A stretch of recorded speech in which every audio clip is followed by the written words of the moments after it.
Hello everyone, once again I welcome all of you in this video.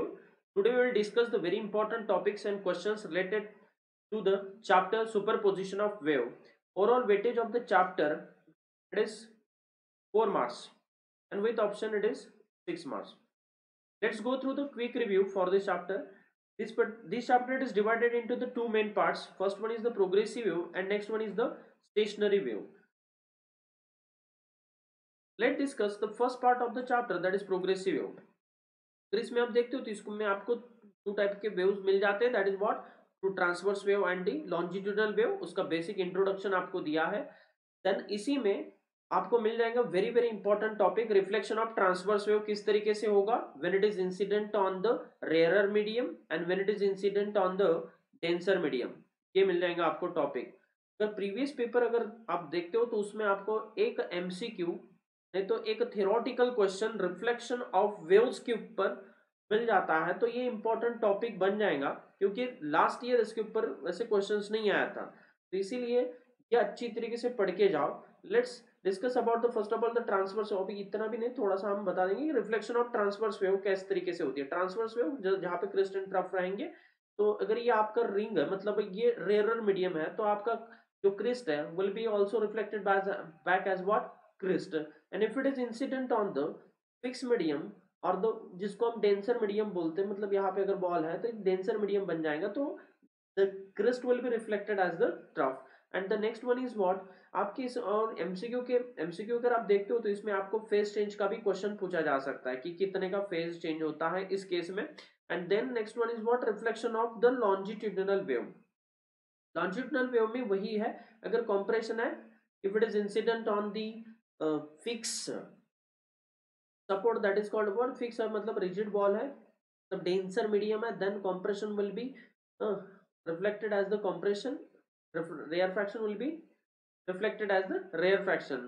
But exactly opposite होगा तुम्हारा rare medium के साथ में, rare medium reflect back करेगा compression, okay, and compression will be reflected as the rarefaction for the longitudinal wave. तो ये MCQ में आ सकता है, रिफ्लेक्शन अच्छी तरीके से पढ़ के जाओ। देन नेक्स्ट पार्ट है इसमें आपका equations of the progressive wave और इसके डिफरेंट डिफरेंट फॉर्म्स यहाँ पे मेंशन नहीं है, बट इसके डिफरेंट फॉर्म्स मेरे नोट्स में आपको मिल जाएंगे।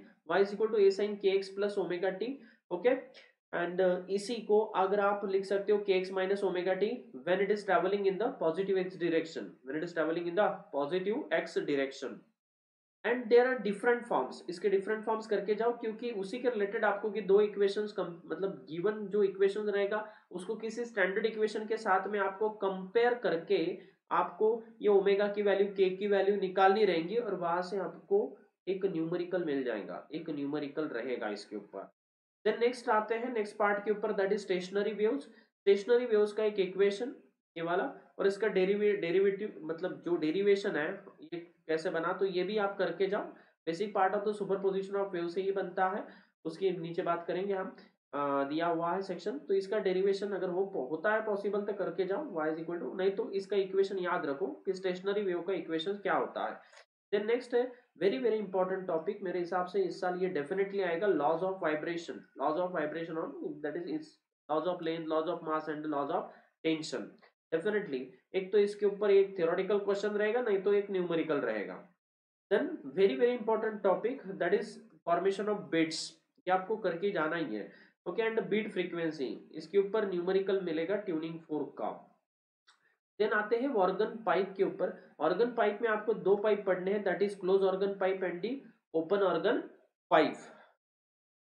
तो इसमें आपको एक तो डेरिवेशन आएगा, तो नहीं तो प्रूव दैट बोलेंगे कि ऑल हार्मोनिक्स आर प्रेजेंट है in open organ pipe and only odd harmonics are present in the close organ pipe. तो ये भी आपको पूछा जा सकता है, नहीं तो न्यूमेरिकल भी आ सकता है, न्यूमेरिकल भी रह सकता है, नहीं तो ये तुम्हारा, क्योंकि हर एक इसमें न्यूमेरिकल बन सकता है, इसमें भी न्यूमेरिकल बन सकते हैं, बिट्स में भी न्यूमेरिकल बन सकते हैं, लॉज ऑफ स्ट्रिंग में भी, इसमें भी आपके लॉज ऑफ इसमें भी न्यूमेरिकल बन सकते हैं।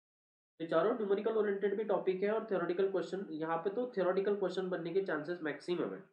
तो ये दोनों भी अच्छी तरीके से करके जाओ और ये वेरी इजी है, नोट्स में दिया हुआ है, वेरी इजी है, इसको आप करके जाओ। Then last one is what superposition of waves. Okay वैसे तो चैप्टर का नाम ही है सुपरपोजिशन ऑफ वेव्स, जैसे दो वेव साथ में मिल जाएंगे तो net displacement of the particle किस तरीके से होगा, उसका एम्पलीट्यूड कैसे होगा, इंटेंसिटी कैसे होगी, ये आपको इस फॉर्मूले से आप कैलकुलेट, और उसको उसी को हम कंस्ट्रक्टिव इंटरफेरेंस डिस्ट्रक्टिव इंटरफेरेंस के फॉर्म में जानते हैं। तो ये आपको यहाँ पे करके जाना है रिजल्टेंट एम्पलीट्यूड, इसके ऊपर एमसीक्यू रहता है, ठीक है। तो रिजल्टेंट एम्पलीट्यूड क्या बनेगा, अगर दो वेव मिलती है तो a1 square plus a2 square plus twice a1 a2 cos of phi, where phi is the phase difference between the two waves, तो आ रही है। देन रिजल्टेंट इंटेंसिटी क्या बनेगी, जो आने वाली इंटेंसिटी, एक वेव की I1 है, दूसरे वेव की I2 है, तो दोनों साथ में मिलने के बाद में जो रिजल्टेंट इंटेंसिटी बनेगी वो क्या रहेगी, वो भी आपको यहाँ पे फॉर्मूला पता होना चाहिए। देन इसको भी मतलब ये फॉर्मूला भी I max by I minimum का A1 plus A2 whole square divided by A1 minus A2 का होल स्क्वायर, और ये भी पूरा अच्छी तरीके से पढ़ के जाओ, क्लियर, ये भी इम्पोर्टेंट है। एक लास्ट ओवरलुक देख लेते हैं कि मेरा प्रेडिक्शन क्या रहेगा फॉर दिस पर्टिकुलर चैप्टर। तो आ सकता है मतलब एकदम 100% जो क्वेश्चन आ सकते हैं, मैं बोल रहा हूँ ये पहले वाले, इसके ऊपर एमसीक्यू रहेगा रिफ्लेक्शन के ऊपर। देन लॉज ऑफ वाइब्रेटिंग सिंग, इसके ऊपर क्वेश्चन रहेगा। देन बीट के ऊपर मतलब न्यूमेरिकल रहेगा। देन ये very very important open organ pipe and close organ pipe, इसके ऊपर क्वेश्चन रहेगा।